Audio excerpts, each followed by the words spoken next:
So, blessed morning po sa ating lahat. Sobrang salamat sa Panginoon na muli ay nandito po tayo upang mag-aralan po muli. And since we are still in January po, ang ilan po sa atin, I'm pretty sure po meron pa rin goals na gusto i-achieve or mga hangarin na gusto matupad, napabata man o handa po, no? And sometimes we are very eager to get it or achieve it po, no? And sometimes, gusto talaga natin na mangyari yun agaran, like in an instant, no? But still, reality checks in po na not everything can be an instant. So sometimes we need to be patient and persevere, tulad ng tinuro po ni Mother na kanina sa Labor of Love, about sa patience and also sa patience and hope to persevere. So, sa araw po dito, ating pag-uusapan is all about patience and perseverance. No? So, let's start with the definition po. So, this is a very short and straightforward topic po. So, patience. Definition, according to Oxford Languages, patience is the capacity to accept or tolerate delay, trouble, or suffering without getting angry or upset. No? Or sa Tagalog, ito po ay pasensya. Ito yung kakayahan po natin na tanggapin na mag-antay sa anumang delays or problems na may encounter po natin. The next would be the perseverance. Perseverance. So, according ulit sa Oxford Languages, perseverance is the persistence in doing something despite difficulty or delay in achieving success. Sa Tagalog, ito po yung pagtatyaga or sabi natin pagtitiis sa paggawa ng isang bagay kahit na merong kahirapan o pagkaantala sa pagtatamo po sa tagumpay. No? So, today it's all about pasensya at pagtatyaga. So, I prepared some questions na makakatulong po sa atin to understand about the word patience and also the perseverance and how to apply it in our daily lives. So, first is patience. First question, why do we need to be patient po? Bakit kailangan natin maging pasensyoso or pasensyosa? No? May nakalagay po ba sa Bible na kailangan natin maglaan ng pasensya sa buhay natin or ipairal yung patience habang tayo nabubuhay? No?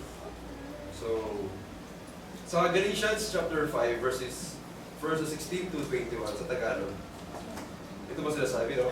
Sinasabi ko nga, magsilakad kayo ayon sa Espiritu, at hindi ninyo gagawin ang mga kita ng laman. Sapagkat ang laman ay naganasan ng laban sa Espiritu, at ang Espiritu ay laban sa laman.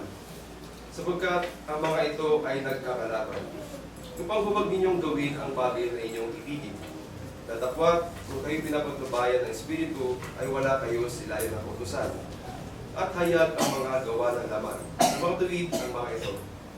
Pagkapid, karamihan, kalibugan, pagsamba sa Diyos-Diyosan, pagkukulang, mga pagtatangiman, mga pagtatalo, mga paninibugho, mga pagkakaalitan, mga pagkapi-kapi, mga pagkakababahagi, mga hidwang panampalataya, mga kapalaghilian, mga paglalasing, mga kalayuan, at ang mga katulad nito. Tungkol sa mga bagay na ito, ay aking ipinapaunang ipaalala sa inyo, tulad sa aking pagpapaalala ng una sa inyo, na mga nagsagawa ng kayong mga bagay ay hindi mag-isipagmana ng karayaan ng Diyos. At pagdating po sa verse 22 to 23, ito po yung sinabi, no? Saying this, but the fruit of the Spirit is love, joy, peace, patience, kindness, goodness, faithfulness, gentleness, and self-control. Against such thing there is no law. Kung mapapansin niyo po, yung patience is part of the fruit of the Spirit. And tulad na nabanggit sa verses 16, patuloy na magsilakad tayo sa Espiritu at huwag sa laman. We should walk by the Spirit since the flesh is laban sa Spirit and the Spirit laban sa flesh. So it encourages all of us, no, to live by the Spirit and follow by the Spirit. No? So by allowing this fruit to grow in ourselves, it serves as an evidence po of our spiritual life. No? Na malino na sinasabi sa Bible about patience sa buhay natin. Pero minsan, we are looking for something or wishing or even requesting to God, no? para sa atin or para sa ibang tao. And sometimes we admit na gusto natin makuha yun. Diba? Lahat naman po tayo na umahangad ng mataas. Lahat naman tayo gusto ng buhay na, katama lang, pero maginhawa. No? So, some people want to get rich, some people want to get, want to excel, no? Some people want to achieve in their life. And sometimes, gusto nila na mag-grant yung wishes tayo instantly, no? Like just a snap of a finger, no? But as a Christian tayo, we believe that everything has a right time.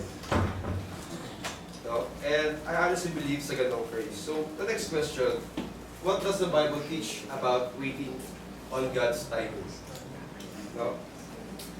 So, ang sagot is, there is a time for everything and a season for every activity under the heavens. Ang sinasabi sa Ecclesiastes 3, verse 1, no? May nakalaang panahon sa atin, ang Diyos, sa bawat pagsubok o bawat pagdadaanan natin sa buhay. At kung may hinahangad tayo ng mabuti sa ating kapwa o sa ating sarili, sinabi rin naman sa Romans chapter 8, verse 25, na, but if we hope for what we do not yet have, we wait for it patiently, no?